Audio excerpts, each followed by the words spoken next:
नमस्कार, आप सभी का बहुत स्वागत है आपके अपने YouTube चैनल अभ्यास मंत्रा में। दोस्तों, यूपी टेट जूनियर और प्राइमरी दोनों लेवल के लिए हिंदी की एक बेहतरीन सीरीज चल रही है हमारे चैनल पर, जिसमें कि आज प्रैक्टिस सेट 4 में हम लोग महत्वपूर्ण 30 प्रश्नों पर चर्चा करेंगे। समझेंगे कि अगर वो क्वेश्चन या वैसे ही क्वेश्चन पेपर में आ जाएं तो कितनी आसानी के साथ आप उनको कर पाएंगे। तो चलिए दोस्तों, आज की क्लास को, आज के प्रैक्टिस सेट को हम लोग शुरू करते हैं। दोस्तों, पहला प्रश्न है और बहुत ही महत्वपूर्ण प्रश्न है। पूछा गया है कि ब्रज भाषा का विकास किस अपभ्रंश से हुआ है। तो बहुत ही इंपॉर्टेंट प्रश्न है। तो इसका सही जवाब है दोस्तों ऑप्शन है सौरसेनी अपभ्रंश। ठीक है, याद रखिएगा दोस्तों, सौरसेनी अपभ्रंश। अगला प्रश्न है, ज्ञ वर्ण किन वर्णों के संयोग से बना है। तो देखिए दोस्तों, हिंदी में 4 तरीके के संयुक्त वर्ण होते हैं, संयुक्त व्यंजन होते हैं, छ, त्र, ज्ञ और श्र। तो छ किससे बनता है? क और स से। त्र किससे बनता है? त और रा से।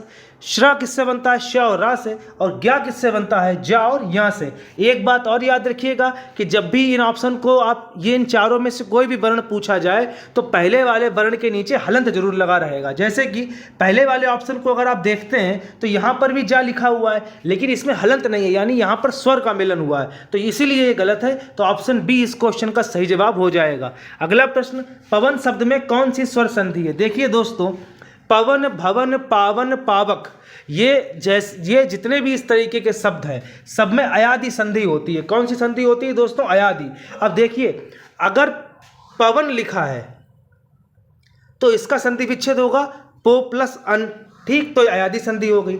अगर इसी को हम बदल कर दें पावन, तो ये हो जाएगा पौ प्लस अन, तो पावन संधि कौन सी? अयादि रहेगी। इसी तरीका से अगर मान लीजिए भवन लिखा हुआ है तो भवन का क्या संधि विच्छेद होगा? भो प्लस अन, संधि कौन सी? अयादि। और अगर लिखा हुआ है भावुक तो कौन सी संधि होगी? अयादि, लेकिन संधि विच्छेद क्या होगा? भा का तो भो हो जाएगा, लेकिन आगे उक आ जाएगा। तो ये सभी शब्द जो हैं अयादि स्वर संधि के ही उदाहरण हैं।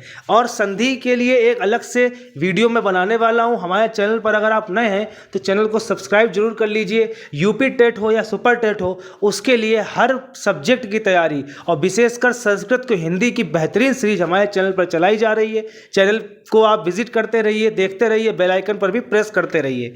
अगला प्रश्न है, धनुष टंकार का सही संधि विच्छेद क्या होगा। देखिए दोस्तों, जब भी कभी षा षटकोण आपको आधा मिले और उसके बाद कोई व्यंजन वर्ण मिले, जैसे यहाँ पर टा मिल रहा है, इसी तरीके से षा शलजम आपको आधा मिले और उसके बाद में कोई व्यंजन वर्ण मिले, इन दोनों में व्यंजन संधि भी हो सकती है, विसर्ग संधि भी हो सकती है, लेकिन इसको विसर्ग संधि से आप ज़्यादातर याद रखिएगा।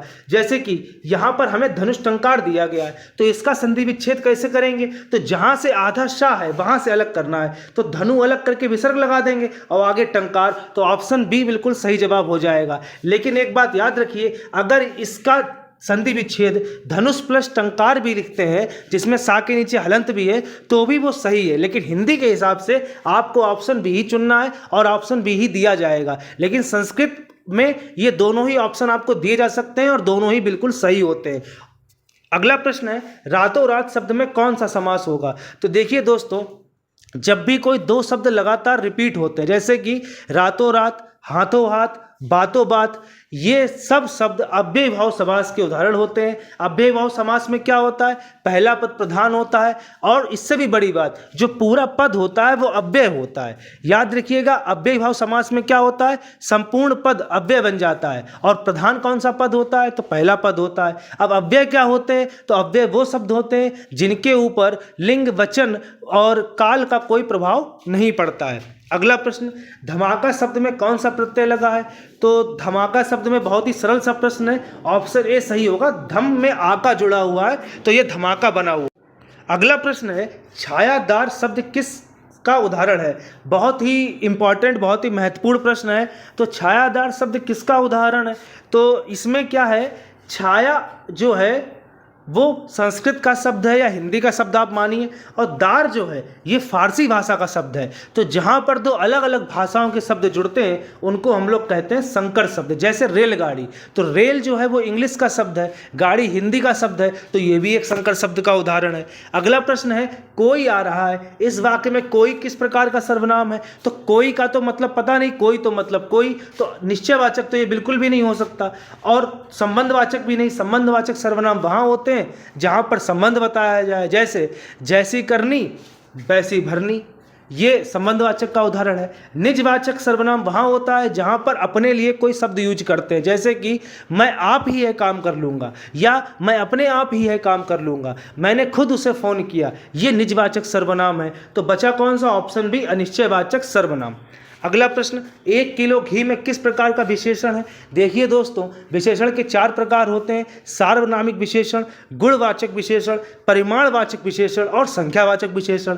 अब यहाँ पर घी की बात की जा रही है, तो घी को गिना जाता है कि तौला जाता है? तो घी को तो तौला जाता है, यानी कि जो संख्या होती है वो तो गिनने में प्रयोग होती है। तो ऑप्शन ए भी गलत, ऑप्शन बी भी गलत। अब घी में लिखा है 1 किलो घी, तो 1 किलो घी तो निश्चित मात्रा है, हमें पता है कितना है, तो ये क्या होगा? निश्चित परिमाणवाचक। ऑप्शन सी बिल्कुल सही जवाब होगा।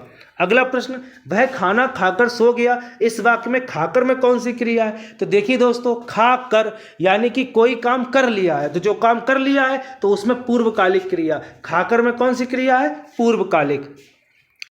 अगला प्रश्न है, कछुआ कछुए की चाल चलता है परंतु खरगोश तेज दौड़ता है, इस वाक्य में परंतु शब्द क्या है? देखिए दोस्तों, ये जो 4 नाम लिखे हुए हैं, संबंध बोधक अव्यय, समुच्चय बोधक, विस्मयादि बोधक और क्रिया विशेषण, यही अव्यय के 4 प्रकार हैं। अब संबंध बोधक अव्यय वहां पर होता है जहां पर एक वाक्य में कोई शब्द दूसरे शब्द से संबंध प्रदर्शित करे। जैसे आप उदाहरण याद रखिए, जितने भी इस प्रकार के शब्द आए, के साथ, के बिना, के अलावा, जिसमें के से शुरू हो रहे हैं, ये सब संबंध बोधक अव्यय के उदाहरण होते हैं।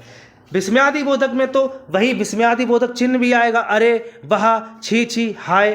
क्रिया विशेषण जो क्रिया की विशेषता को बताए, जैसे धीरे धीरे, अचानक, कल, परसों।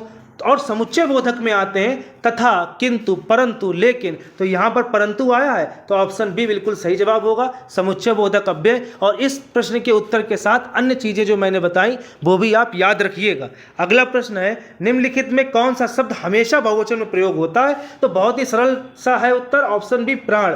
प्राण के अलावा हस्ताक्षर, दर्शन, आंसू, ये सभी शब्द भी हैं जो बहुवचन में ही हमेशा प्रयोग किए जाते हैं। अगला प्रश्न है, हरि मोहन को रुपए देता है, इस वाक्य में को के लिए कौन सा कारक होगा? अब ये क्वेश्चन तो बहुत ही सरल है देखने में, कर्ता ने कर्म को कर्म कारक कर दीजिए और गलत कर लीजिए। देखिए दोस्तों, याद रखिए कि जब भी किसी को कोई चीज दी जाती है वहां पर हमेशा संप्रदान कारक होता है। अगर आप कारकों की टेबल को देखें तो कर्ता ने कर्म को करण से संप्रदान के लिए, संप्रदान में के लिए आता है। लेकिन यह भी बात आप याद रखिए, अगर कहीं किसी को दान दिया जा रहा है तो वहां पर संप्रदान कारक है। तो हरि मोहन को रुपए दे रहा है, तो देने में को में हमेशा याद रखिए यहां पर संप्रदान कारक होगा, ना कि कर्म कारक होगा। ऑप्शन बी इसका सही जवाब होगा।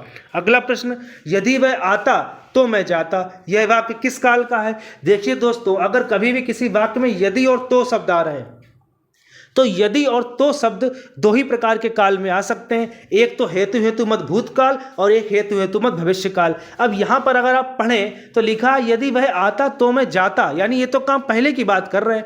अगर ऐसा होता यदि वह आएगा तो मैं जाऊँगा, तो ये हेतु हेतु मत भविष्य होता। लेकिन यदि वह आता तो मैं जाता, तो हेतु हेतु मत भूतकाल हो जाएगा, ऑप्शन सी। अगला प्रश्न है, जब मैं स्टेशन पहुंचा तब गाड़ी जा चुकी थी, यह किस प्रकार का वाक्य है? तो जब तब, यद्यपि, तथापि, की शब्द जो होता है ये आ जाए बीच में, जो, सो, ये सभी मिश्र वाक्य के उदाहरण होते हैं, याद रखिएगा। ऑप्शन सी इसका बिल्कुल सही जवाब हो जाएगा। अगला प्रश्न, अरविंद शब्द का पर्यायवाची शब्द क्या होगा? तो अरविंद का अर्थ होता है कमल, ऑप्शन सी बिल्कुल सही जवाब है। अगला प्रश्न है, तिमिर शब्द का सही विलोम चुनिए। तो तिमिर का मतलब क्या होता है? अंधेरा। तो आलोक का मतलब प्रकाश, ऑप्शन ए बिल्कुल सही जवाब होगा। अगला प्रश्न, घड़ों पानी पड़ना मुहावरे का अर्थ क्या है? तो इसका सही जवाब है ऑप्शन बी, बहुत लज्जित होना। अगला प्रश्न, नीम हकीम खतरे जान लोकोक्ति का क्या अर्थ है? तो ऑप्शन ए ही इसका बिल्कुल सही जवाब है, अल्प ज्ञान हानिकारक होता है। अगला प्रश्न, सोरठा छंद के पहले और तीसरे चरण में कितनी कितनी मात्राएं होती हैं? तो देखिए, सोरठा और इसके साथ आप याद रखिए दोहा, ये दोनों हमारे अर्ध सम्मात्रिक छंद हैं। अर्ध सम्मात्रिक छंद का मतलब आधे चरणों में मात्राएं समान और आधे में अलग, एक समान। तो अगर आप सोरठा की बात करते हैं तो सोरठा दोहे का उल्टा होता है। तो दोहे के प्रथम और तृतीय चरण में 13-13 मात्राएं होती हैं, तो सोरठा के प्रथम और तृतीय में 11-11 मात्राएं होंगी। और दूसरे और चौथे अगर देखें दोहा की तो उसमें 11-11, तो इसके दूसरे चौथे में 13-13। तो ऑप्शन बी इसका सही जवाब होगा। और भी चीजें आप याद रखिएगा। अगला प्रश्न, मनो नीलमणि शैल पर आतुप पर्यो प्रभात, इस पंक्ति में प्रयुक्त अलंकार बताइए। तो मनो, मानो, जनो, जानो, ये सभी शब्द कभी आ जाए इस तरीके के जहां पर उपमेय में उपमान की संभावना व्यक्त की जाए, माना जाता है कि ऐसा है, तो वहां पर उत्प्रेक्षा अलंकार होता है। ऑप्शन सी याद रखिएगा। अगला प्रश्न, कोष्ठक में दिया गया ये जो चिन्ह दिया गया ये किस विराम चिन्ह को दर्शाता है? तो अल्प विराम का मतलब होता है दोस्तों कॉमा, पूर्ण विराम का मतलब तो आप जानते ही हैं, और योजक चिन्ह का मतलब होता है डैश जो जोड़ता है। तो ऑप्शन बी सही जवाब है, अर्ध विराम। अगला प्रश्न, परहित सरिस धर्म नहीं भाई, यह प्रसिद्ध पंक्ति किस कवि की है? तो तुलसीदास जी की है। ऑप्शन बी सही जवाब होगा। अगला प्रश्न, टहलना स्वास्थ्य के लिए हानिकारक नहीं बल्कि लाभदायक है, इस वाक्य में टहलना शब्द क्या है? देखिए, जब भी कोई वाक्य शुरू होता है क्रिया से, कहां से शुरू हो? क्रिया से, तो यानी क्रिया वहां पर कर्ता का रोल निभा रही है, और कर्ता संज्ञा है, तो टहलना यहां पर क्रियार्थक संज्ञा का उदाहरण है। ऑप्शन बी सही होगा। याद रखिएगा, अगर क्रिया से किसी वाक्य की शुरुआत कर दी जाए तो वहां पर वो क्रियार्थक संज्ञा बन जाती। जैसे धूम्रपान करना सेहत के लिए हानिकारक है, तो धूम्रपान करना एक क्रियार्थक संज्ञा है। अगला प्रश्न, फेंक कर चलाया जाने वाला हथियार क्या कहलाता है? तो फेंक कर अस्त्र चलाए जाते हैं, जो हाथ में पकड़कर वार किए जाए वो शस्त्र होते हैं, जैसे कि लाठी। अगला प्रश्न है, रोहन कक्षा में सबसे सुंदर छात्र है, इस वाक्य में विशेषण की कौन सी अवस्था प्रयुक्त हुई है? विशेषण की 3 अवस्थाएं होती हैं दोस्तों, मूलावस्था, उत्तरावस्था और उत्तमावस्था। मूलावस्था का मतलब किसी से तुलना नहीं की जा रही, जैसे रोहन सुंदर छात्र है, और इसके बाद आती उत्तरावस्था, यानी कि तुलना की जाए, रोहन मोहन से अधिक सुंदर है या रोहन मोहन से सुंदरतर है।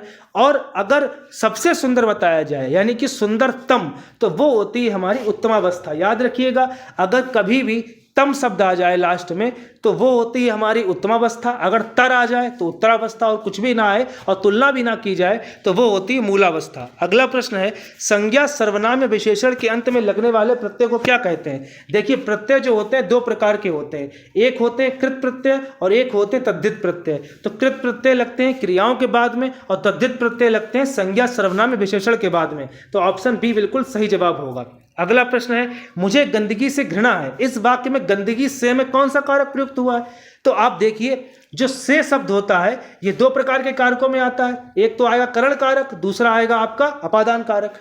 अब अपादान में से का अर्थ होता है अलग होने के अर्थ में, तो जिससे आप घृणा करेंगे उससे अलग रहेंगे, यानी गंदगी से में कौन सा कारक है? ऑप्शन बी अपादान कारक। जैसे मैं सांप से डरता हूं, तो जिससे आप डर रहे हैं तो वहां पर भी अलग रहेंगे, तो उसमें भी से में कौन सा कारक होगा? अपादान कारक होगा। अगला प्रश्न है, आदि और आदि शब्द युग्म का सही क्रमशः क्या होगा? तो देखिए, आदि का मतलब तो प्रारंभ होता है, तो प्रारंभ किसी भी ऑप्शन पहले नहीं, तीनों ही गलत है, तो पहला ऑप्शन सही है, प्रारंभ और अभ्यस्त। जैसे कि कहा नहीं जाता तो कि तुम फोन चलाने के आदी हो गए हो, तो वो वाला आदि ये होता है, दूसरा वाला यानी बड़ी ई की मात्रा, तो उसका मतलब होता है अभ्यस्त होना या आदत होना। तो ऑप्शन ए इसका बिल्कुल सही जवाब होगा। देखिए दोस्तों, अगर आपको किसी भी टॉपिक पर कोई कंफ्यूजन है तो कमेंट बॉक्स में जरूर लिखिए, आपकी समस्या का निस्तारण करना ही हमारा कर्तव्य है।